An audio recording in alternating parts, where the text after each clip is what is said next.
Hello everybody, welcome to a series I would like to call They All Fell Down. Credit Tony.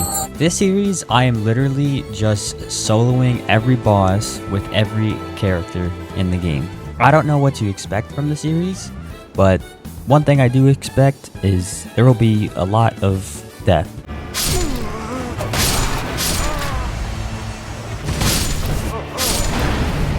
But I will put everything in the description that you need to know about what's happening in the series, and I will put every boss that I've killed in the description as well. So the more videos that are released, the more bosses will be crossed out. After I finish Wylder, I will go to every other character. For the bosses, I'm going to go from top to bottom, and for characters, I'm going to go from left to right. So after Wylder, I'm moving on to Guardian.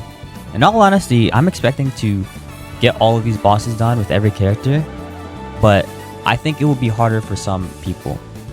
For example, Guardian is meant literally to guard the whole time, and Recluse is very squishy. I actually played her solo a while ago, and man, it's just so hard to play her solo. But I'm not here to hold you back anymore. Enjoy the video. When I first dropped in, I saw that I was right next to a castle, so I headed there first.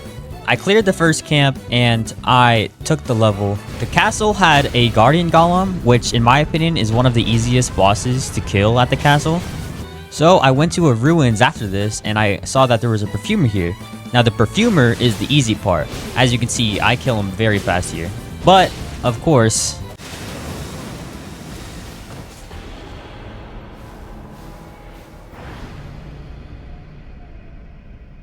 next, I got a stone sword key from the castle and I put it in the Everjail. But of course, this game doesn't like me, so it gave me a Godskin Noble. Ah, the attack that I can never dodge. And of course, my passive makes me run into the boss.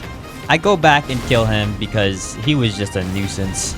I then go to see if there is a Crucible Knight or Banished Knights at this castle, because those guys give a lot of runes and they're pretty worth it even if you die.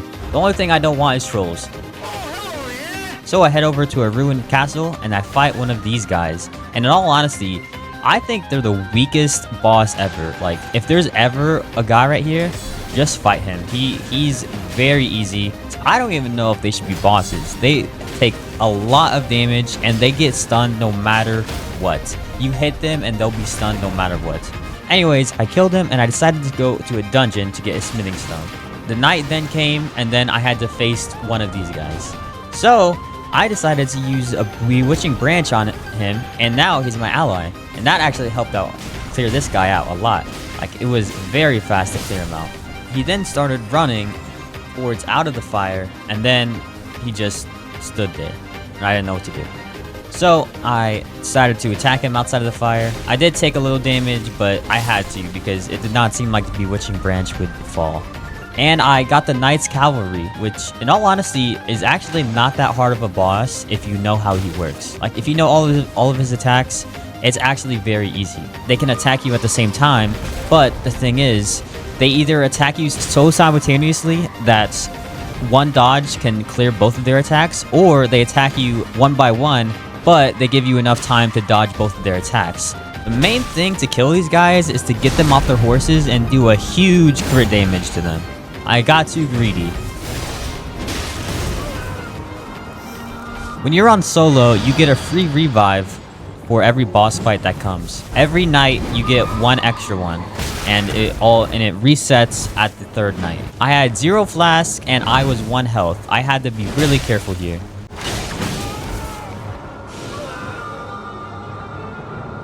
I then knock him off his horse and decide to finish him off. This is the first boss, which is Tricephalos, so I really need to look for holy damage. I had another stone sword key from a castle I visited earlier, so I open this Everjail and I fight the stone skid lords. I'm then flying overhead as I take a tree, and then down below I spot an Erdtree avatar. The first circle closed on the second day, so I had to be fast with this, but I did not want to greed any of the hits. Thankfully, I dodged a lot of the attacks. There are a lot of spectral knights that spawn before the boss, so I take them out. Unfortunately, this guy is really annoying because you have to take out his knights first and then you have to focus him. You could focus him first, but you'd have to be very careful of the other knights near you. He's not that hard because I fought him enough times to understand how he works. I have no flasks left and I am 1 health. So, I did what anyone would do.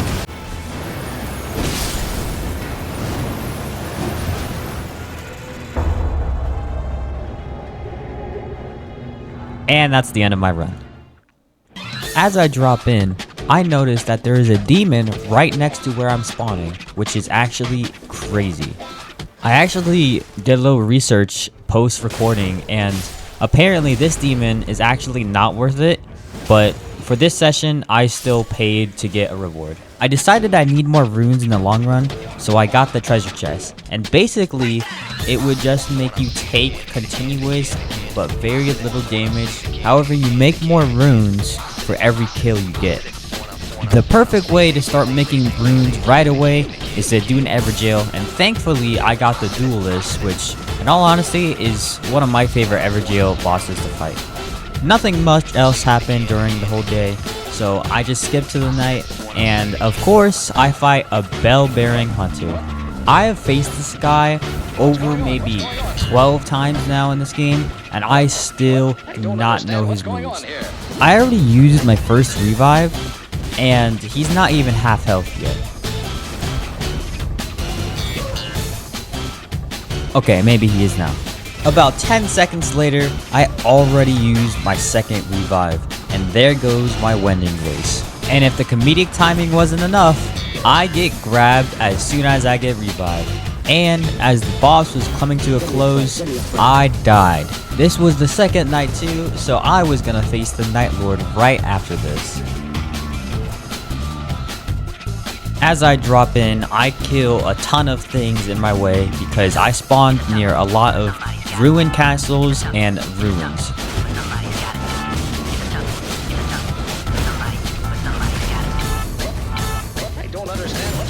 As I head to this tower, I see that there is a bell-bearing hunter out of everyone to be the world boss here. As night rolls around, I decide to head to the second church and head to the tree. The night boss here was the demi-human queen and the demi-human swordmaster. And in all honesty, I hate the swordmaster. He is just a nuisance, he's annoying, and he's too short to even be hit by my sword. As I was attacking him, he let out an AoE move in which my passive procs, and I died to the fire because it moved me out. And now is the easy part, the demi-human queen.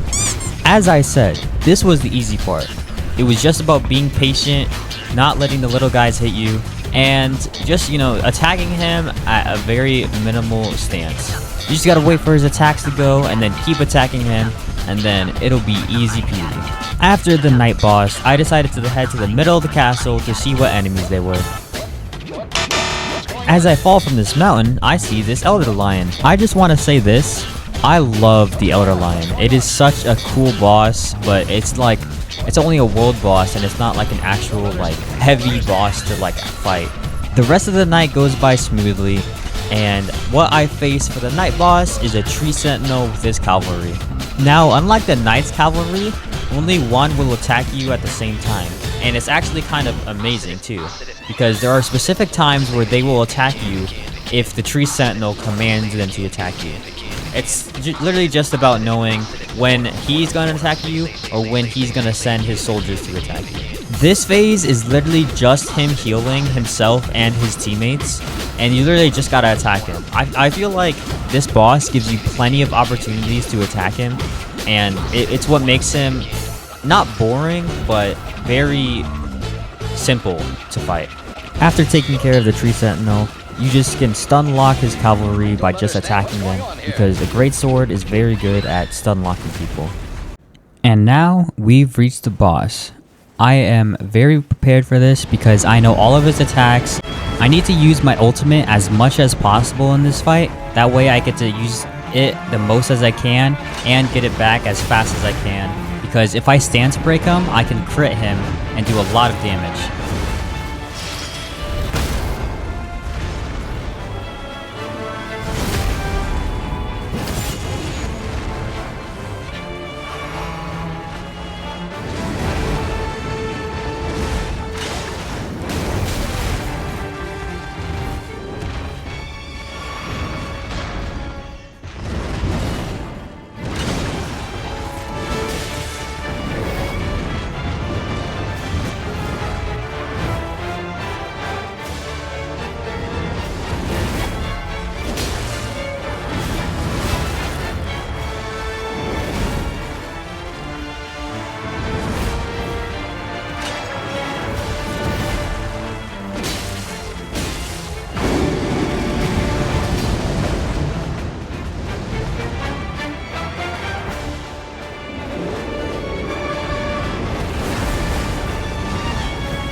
But fate did not want me to win this match, so I have died.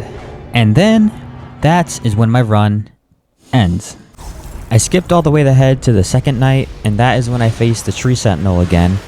I killed him and his cavalry, and then it was time to face Tricephalos once more. This time, I had 2 Wending Graces, and I had a lot of tools at my disposal.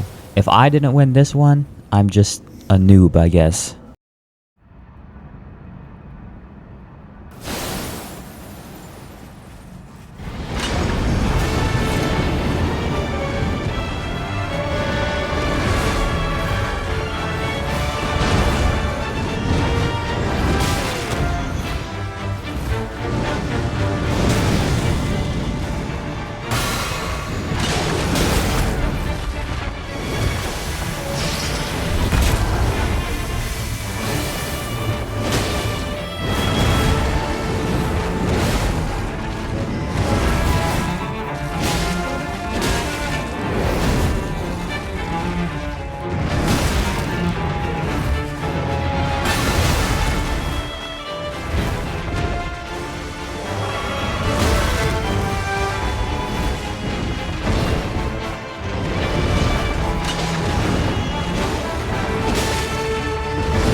And that was it. I defeated Tricephalos solo.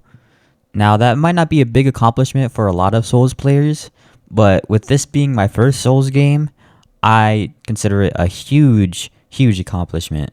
For the rest of these videos, it's not going to be like a commentary like this one. I just wanted to see how this one would work out.